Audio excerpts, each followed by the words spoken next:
and welcome to So You Think You Can Dev, a KMS debrief on all things digital. Today, I'm really excited to welcome Dave Sobel as our guest speaker. Now, Dave is very keyed into tech trends. He has his own podcast that I'm excited to learn from him and learn more about. His podcast is called The Business of Tech. And Dave has also previously owned and sold a managed services provider. So he has a wealth of knowledge in the services side of technology, which is where we'll be focusing our discussion today. So welcome, Dave. Well, Annie, thanks for having me. I'm excited to talk to you. No, me too. I'm really eager to learn from you. And I'd love if you could give our audience a little bit of information on your background and your areas of expertise to start. Well, I was born in a small town, but I won't go quite that far back. My first entrepreneurial journey was launching a managed services provider, and that's a company that delivers technology solutions generally to small to mid markets type company. And I did it here in the Washington D.C. area, and I ran that business for about a decade. And so we were, focused on healthcare and not for profits. And I was described as a moderately successful regional IT service provider. I sold that business, and then I went to work for a couple of software companies that sold software to managed services providers. So learned more about the delivery of the entire technology stack. And about 5 years ago, I left to go be an independent analyst and quasi journalist doing my own shows. You mentioned the Business of Tech, where I do a daily news show about technology stories and why they matter to those delivering technology services. So you're right. I spent a lot of time thinking about what matters to customers and how we can best deliver technology services to them. Absolutely. Thank you for that intro, Dave. And what I'm really especially interested in keying in on, as I said before, is services market. I think when we think about tech news, that can apply to so many different verticals and sectors that services may not always be top of mind. So given that, looking at the current state of IT, what are you seeing? In particular, what are you seeing with the services side of things? Well, it's interesting timing because we're talking kind of as we're wrapping up Q1, and as we look to the rest of 2025, what we're finding is that we initially thought that this was distinctly a growth market for 2025. We were projecting growth anywhere sort of the 10 to 15% growth, but we're starting to dial back those numbers a little bit to more like 2 to 5% growth, and some of that comes from the fact that there's just an awful lot of uncertainties. We don't know where tariffs are going to go, what equipment costs are going to matter in terms of 2025. It's a bit of a gamble right now to bet on that. And additionally, we're finding that a number of customers are starting to just be a little bit more conservative as they consider a little bit of a down spot. Now, I will note we're still projecting growth. So this is from a services perspective, we're still thinking that this is going to be a solid year in terms of slower growth, just not as much as that we were thinking. And that's related to reluctance on the customer side. So customers are trying to be a little bit more careful with their investment dollars. We're also anticipating that they're going to be doing a little bit more spend on refreshes. From a large perspective, Windows 10 is ending of life this year, and that's a refresh year. So we're expecting a little bit more of an investment in infrastructure itself. And then, of course, we've got the variability just of the market itself. Got it. I think one thing that stands out to me that you mentioned is getting infrastructure updated, right? So I think from the services side, we consider that to be platform modernization. How do we get you from where you were to where you need to be?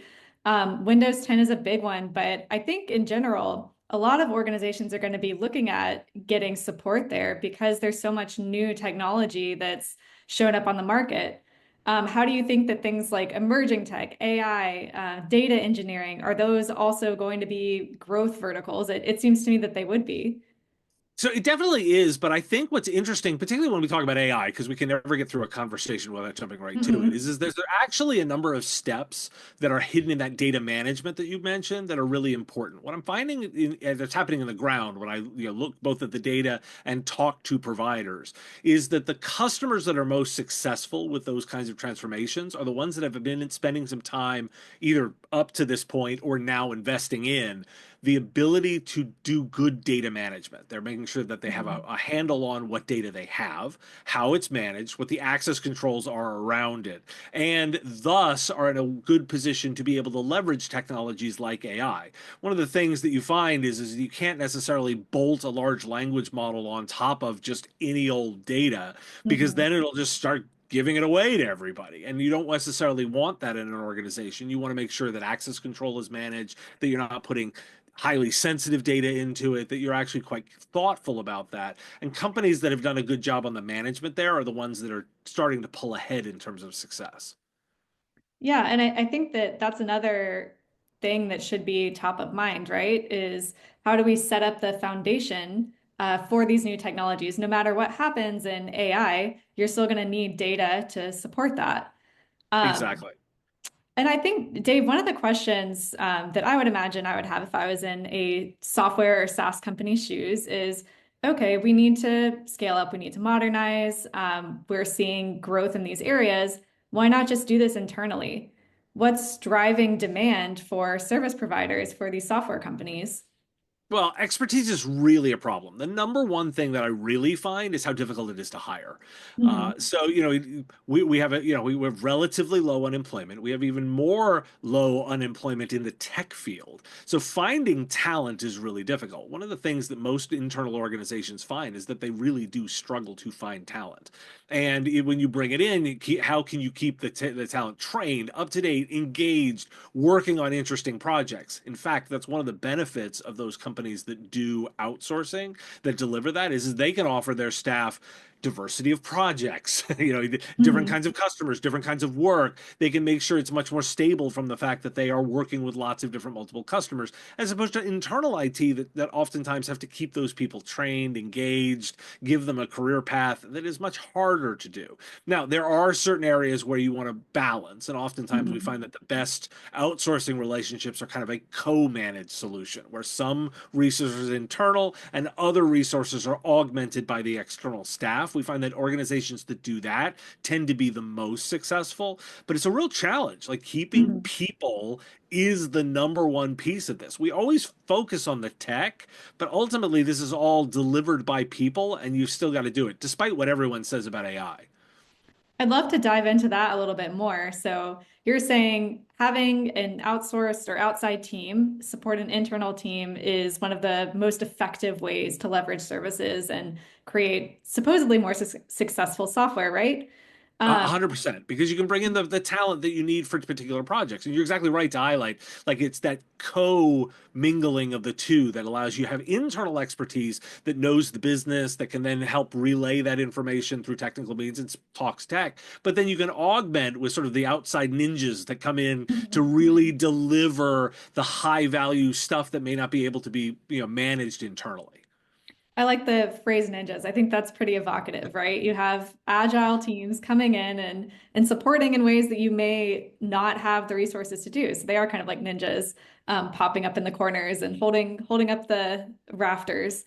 Well, Um, and ninjas like to strike, right? Like, so they like yeah. to come in, they like to dive in, they like to do the work, and they like to get out. And that actually can be really good for an organization that is difficult to keep that really high-end talent. The people that are Mhm. like looking for a new interesting challenge all the time. Well, an external provider can give them all of those interesting challenges, let them bring in, and then you get the benefit of that expertise in your organization. No, absolutely. I think something that's interesting that may not be incredibly intuitive is when you see layoffs from some of these massive FANG companies, we get a lot of headlines. You think, well, now there must be a huge talent pool of tech that we can tap into and hire internally. But that's not always the case. I think that in what we find is those very talented, very highly paid individuals are quick to jump ship and look for better opportunities when they surface. And a lot of them are really trained on newer technologies, but these older languages, these older systems, we were talking about platform mod earlier, you kind of need both sides of the coin to really effectively deploy innovative solutions. It's very true, and on top of that, let's talk about the yes. I mean, we're talking about some of the layoffs in these pieces, and I want to fully acknowledge that on an individual basis, those layoffs are substantial to the people that they're happening to. But Mhm. when we get into the numbers of it, yes, it's thousands of people, but when we're talking of tens and hundreds and thousands of businesses out there, that is not necessarily a massive influx of people. Mhm. You're exactly right to highlight that the numbers just proportionately are not the same. And that talent, I mean, even if they're coming off of like a typical FANG or a Magnificent Seven type organization, they were hired for a reason. They are generally going to get absorbed by other technical organizations that are looking for that, either at the startup culture or in the services space that can leverage that talent to deliver it on project basis. Hmm. Yeah, absolutely. And I think when organizations are realizing that they can't hire the talent that they need, and they start to look at outsourcing or other services providers, they might get stuck with a couple of speed bumps and questions of how do we determine what's a good partner? So, what would you suggest you look for when you're starting to have that conversation? The major thing that I always look for is in that conversation, and this is particularly when I think about customers are vetting service providers, is look for the ones that are able to have conversations about your business needs. If they're Hmm. talking speeds and feeds and how fast the technology will go, that's not the conversation you want to be having. You want to lean into conversations around we're going to measure ROI on this project and how they can demonstratively show that outcome based on the technology investment. That's an area where they should be, the external service provider is going to ask really sharp questions around how your business operates, how you make money, what are the growth avenues, and how the technology can then be leveraged to offer those outcomes, and how they're going to measure it ideally against your profit and loss statement. Any of the service providers that you're talking to that are able to have that style of conversation are the ones that are ripe to work with because they understand the business value. If they're coming in and they're just talking about the expenses of it or the operational costs of it, they're going to fit lower in your profit and loss statement. They're a little less of a fit and they're less savvy, and I find that that is almost the number one thing to look for. That's such a good point. I think when we talk to SaaS companies that have historically used outsourcing and may have felt a little bit burned by that situation, one of the most common pieces of criticism that they offer is, well, we were working with developers who, on paper, they did what they were supposed to do. They wrote the code that they were supposed to write. But for whatever reason, it didn't work within our larger system. And even though those developers had the skill sets to identify problems and bugs, they didn't even mention it because they had no incentive to. They just were completely disconnected from the larger goals of the business and they weren't invested in producing the software that at the quality that we needed to.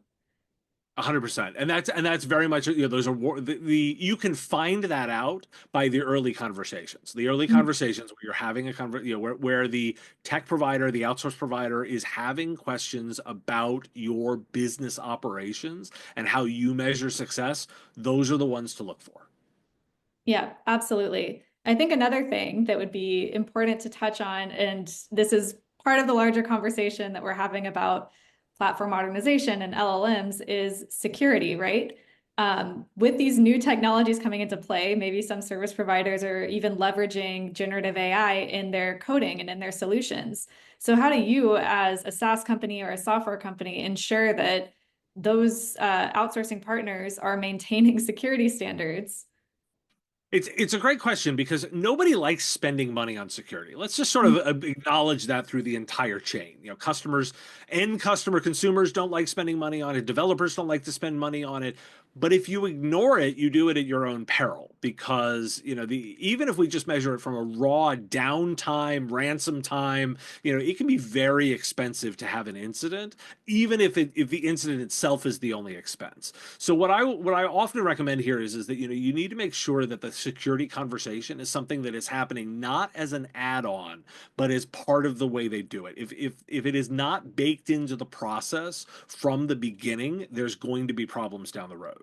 And that's going to include, vetting of the way the software is developed, the techniques around it, security testing along the way code is audited, the way it is deployed, the way that the production systems are done. If security isn't part of the conversation the entire time, for an end customer, I'm going to tell you, run. Worry about that because that will bite you down the road. What we're looking for is think of it from a purely risk management perspective. Security is ultimately just risk management. And if you do a lot of work up front, you do a lot of work to minimize the risk on the back end when it's deployed. So make sure those conversations are happening through the entire process. That's such a good point. And I think as part of that too, something you mentioned is testing, right? I think a lot of times people think of testing as this sort of add-on at the end that, you can invest in it, but it's not that big of a deal. But we like to we like to think of testing as a Well, core pillar of development. You cannot separate those two things. And I think it's important for even service engineers who are there to build a specific product to be keyed in on testing and understand how to adopt that early and often in the process. well, 100%, because the testing is how you validate it works correctly. And if you've done a Mhm. good job at the beginning, you identify the tests that the software has to pass in order to know that it is functional as delivered to spec. And so, I mean, I smile very early in my career. I was a QA engineer. And the Mhm. best time to have the design work around testing is when you are literally designing the software and understand what do we need to test it against to make sure that it is working properly. And so that's one of those bits. Again, the earlier these conversations happen, the better the outcome is on the back end. Yes, absolutely. I think that that's especially important while we're having all of these very trendy technologies come into play, making sure that people are still filling the bread and butter of software development, particularly with service providers. Um, Now, Dave, thank you. I think we've been diving into a lot of really interesting topics. I want to take it back to the big picture a little bit. Okay. So, another trend that I think is going to start affecting services, or at least the way that organizations approach services teams, is hybrid work. There's a big push for return to office right now. Some companies are leaning fully into that. How do you think that those larger trends are going to affect how SaaS and software companies work with service providers, especially since a lot of those teams are going to be remote from your organization? Yeah, it's a funny area because there is this big return to office push, but it's all without data. If we actually dig into the data on return to office, there is no better performance of teams based on their physical location. Ultimately, the real change is organizations that understand how to manage well, and the ones that lean into managing based on outcomes, not on time. And that's a very simplified version of it. But if you look at Mhm. the way you think about managing people, if you manage based on the results of what work product they deliver, you're in a good position to manage hybrid, on-site, remote, whatever it is, because you're just measuring the workload.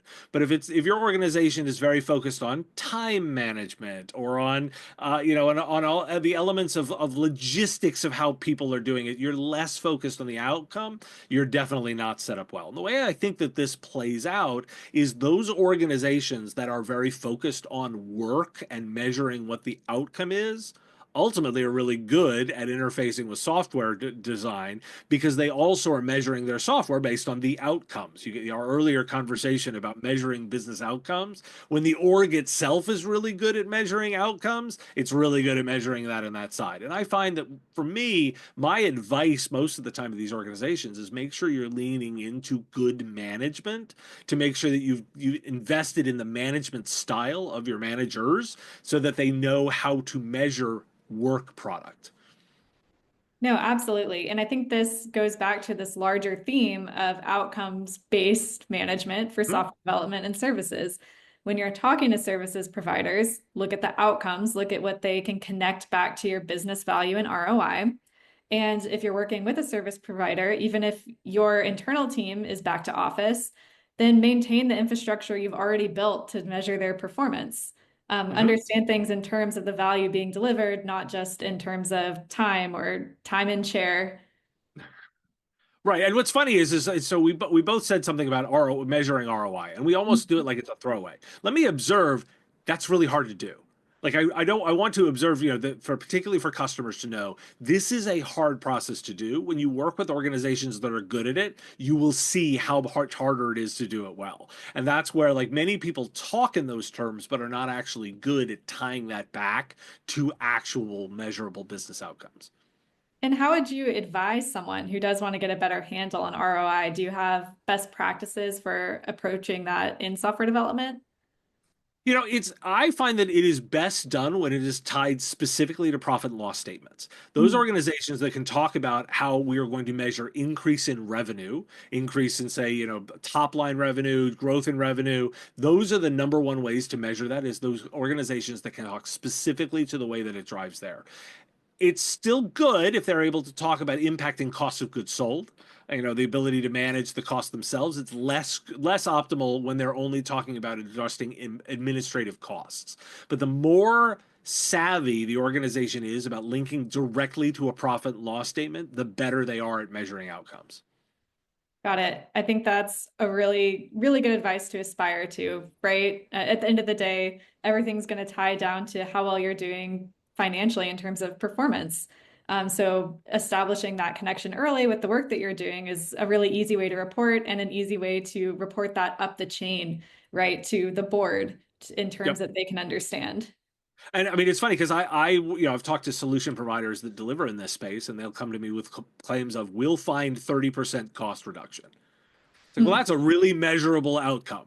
That's a Mhm. bold statement, but then they tie it back and they walk through the process of understanding the customer's profit and loss statement and how they're going to specifically deliver on that promise. It's a great way to go in there, and then a way of measuring the outcome on the other side. No, absolutely. And I think that while you're looking at something like cost reductions, just keeping in mind what you said before about outcomes too. Mhm. If you're talking to a provider who's only talking about, well, I can save you this much money without understanding the business value and what you're trying to achieve as a business, then they're maybe they aren't the most trustworthy provider. So take all of these things into context. Yep, exactly. But the flip side is one that can come in and say, like, we're going to do 30% cost reduction, and here's how it impacts your business, and here's Mhm. the impact that this is the areas of the business that we're going to affect, and can get into real detail. You got yourself a winner there. No, absolutely. No, I think that's such a great way to sum it up. I feel like even as we've talked about a wide range of tech trends and different phenomena that are kind of emerging in this market, it all comes back to what value can be provided, can you measure it? And are you working with someone who's trustworthy, cares about your security, and ultimately the success of your business? Mhm. What's always funny is I always tell everyone, like, there's a lot of really interesting trends that are going on, but don't get swept up from an operational perspective in the trend. You need to be Mhm. able to say, can you measure this back to a specific business outcome, and then it's worth doing some time with. For example, we're talking a lot of generative AI right now, and I'm super interested in what's going on. And I'll tell you that it's moving very quickly, and there's lots of possibilities. But I also will say that for many organizations, there's a real struggle to link this back to business value. Can they measure an outcome based on the investment in that? That is still something of a struggle. And so, in particular, when some of the businesses themselves that are delivering the solution are still not profitable themselves, that's all warning signs to me. And I tell customers again, from a hype perspective, we often move a lot faster in hype than in actual productive outcomes. Absolutely. And I think everyone's eyes are going to be on the first company to crack that nut of generative AI measurable value. That they will definitely be a market leader. And I think everyone's kind of trying to figure that out themselves.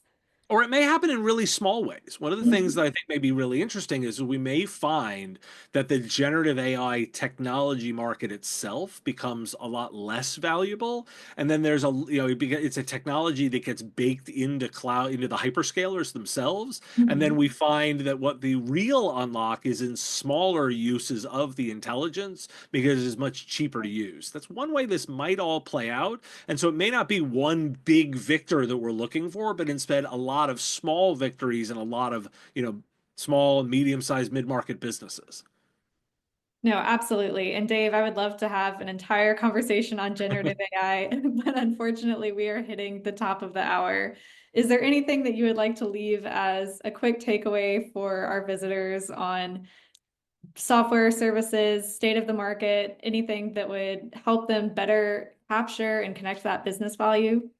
Well, it's again, watch the trends, but know that you don't necessarily have to be on the deathly bleeding edge of this. That what you can actually do is find the right time based on an outcome that you're going to test for, do pilot work to figure that out, and then invest. And that's the way to really be successful at this. And know that it can be iterative. It improves over time. You don't have to do everything all at once. You make small investments, test the bets, see what works, and then push in further on the ones that do. Awesome. Thank you so much, Dave. I think we had a lot of really great conversation, a lot of great insights that our listeners can take away from this. Now, Dave, as you mentioned before, you are the host of your own tech podcast. Do you want to give our listeners a little bit of an overview on that podcast, the material, so that they have a chance to follow you and get some more insights? Oh, I'd love to have additional listeners. I do a daily news show. It's about 10 minutes long every day, where I look at new technical stories of the day and I ask the question, why do we care? To put it in some kind of perspective on why it matters, particularly around the delivery of IT services. The show is called The Business of Tech, comes out every business day. On the weekends, I do interview episodes to go a little bit more long form into stuff, into learning and what we can learn from experts. And on Wednesdays, I do a live show and I bring on other analysts and journalists to talk about stories of the day. It's delivered live on Wednesdays, and we drop it on the podcast feed on the weekend. You can find everything on all the podcast platforms at businessof.tech is the link to the website, or just look up the Business of Tech. Awesome. And again, that's Business of Tech. Thank you, Dave. Thanks, Addie. Listeners, thank you again for tuning in. I'm looking forward to hearing from you on your thoughts on this episode and talking to you soon in our next episode, which will be coming out in 2 weeks. Thank you.